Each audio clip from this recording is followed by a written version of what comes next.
శాస్త్రీయమైనప్పటికీ ఎంతో సరళంగా చదవంగానే అర్థం అవ్వడానికి వీలుగా ఉండే ఒక వ్యాఖ్యని వారు రాశారు.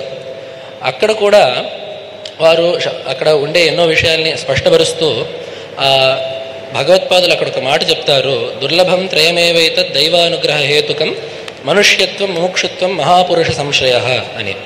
దీంట్లో భగవత్పాదులు ఒక మాట చెప్పింది ఏమిటంటే, భగవద్ అనుగ్రహంతో ఎంతో పుణ్యంతో 3 విషయాలు దొరుకుతాయి.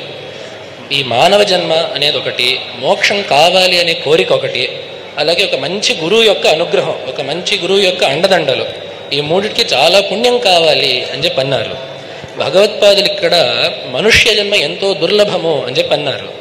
ఈ ఒక్క మాటని పట్టుకొని వారు మరొక శాస్త్రీయమైన లేఖనాన్ని వ్రాశారు, నరజన్మ ప్రశస్తి అని చెప్పి.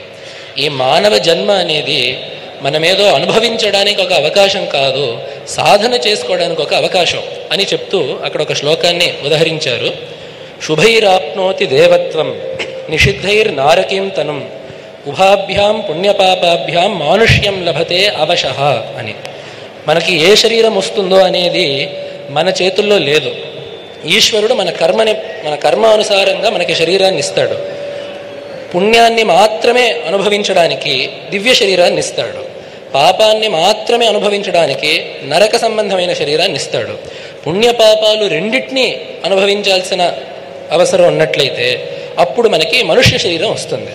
కాబట్టి ఇటువంటి శరీరం వచ్చినప్పుడే దీన్ని సద్వినియోగం చేసుకోవాలి అనే విషయాన్ని ప్రతిపాదిస్తూ ఈ శ్లోకము అలాగే ఎన్నెన్నో శాస్త్రీయమైన విషయాల్ని ఉటంకిస్తూ వారు ఈ నరజన్మ ప్రశస్తి అనే ఒక లేఖనాన్ని కూడా వ్రాశారు.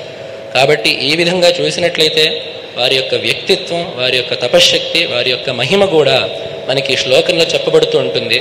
వారు బ్రహ్మనిష్ఠులు, వారికి లౌకికమైన వ్యవహారం పట్ల ఏమాత్రం ఆసక్తి లేకుండా పరమ వైరాగ్యమూర్తులుగా ఉన్నారు. వైరాగ్యం ఒక్కటే ఉండడం కాకుండా విద్వత్పీఠమైన ఈ దక్షిణామ్నాయ పీఠానికి తగినట్లుగా సకల శాస్త్రాల్లో ఆరితేరిన నైపుణ్యం వారికి కూడా ఉండింది అనే విషయంలో ఏమాత్రం సందేహం లేదు. వారి చరిత్రని చూసిన వాళ్ళందరికీ కూడా ఈ విషయం ప్రస్ఫుటంగా తెలుస్తూ ఉంటుంది.